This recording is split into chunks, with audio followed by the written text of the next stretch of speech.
নমস্কার বন্ধুরা, তোমরা সবাই কেমন আছো? আশা করি সবাই ভালো আছো। চলে আসলাম আজকে আবার একটা রেসিপি নিয়ে। সেটা হলো পনির আলুর রেসিপি। সেটা কিভাবে রান্না করব সেটাই তোমাদের সামনে শেয়ার করব। পনির আলুর রেসিপি করার জন্য আগে আমি কেটে রাখা পনিরটা ভেজে নিব। পনিরটা ভাজা হয়ে গেছে, এখন আমি নামিয়ে নিব। দিয়ে দিব একটা শুকনা মরিচ আর দিয়ে দেবো একটু গোটা গরম মশলা। আমি পেস্ট করে রাখেছিলাম টমেটো, বাদাম, একটু পোস্ত আর একটু কাঁচা লঙ্কা, আদা, আমি একসঙ্গে সব কিছু দিয়ে পেস্ট করে রাখা হয়েছিল, সেটা এখন আমি দিয়ে দিব।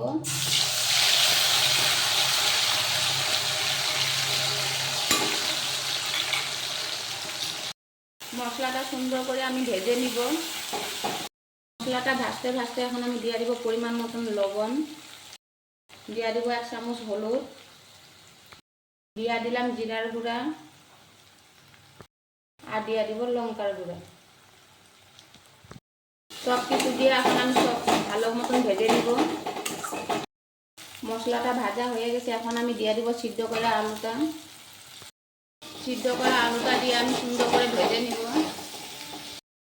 আলু দিয়ে মশলাটা ভাজা ভাজা হয়ে গেছে, এখন আমি দিয়ে দিব পরিমাণ মতন জল। ভেজে রাখা পনিরটা এখন আমি দিয়ে দিব আর দিয়ে দিব কাঁচা লঙ্কা। এখন আমি দিয়ে দিব গরম মশলা দিয়ে নামিয়ে দিব।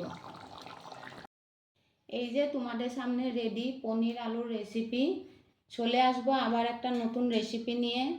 ভালো লাগলে লাইক কমেন্ট শেয়ার করবেন। আজকের জন্য টাটা।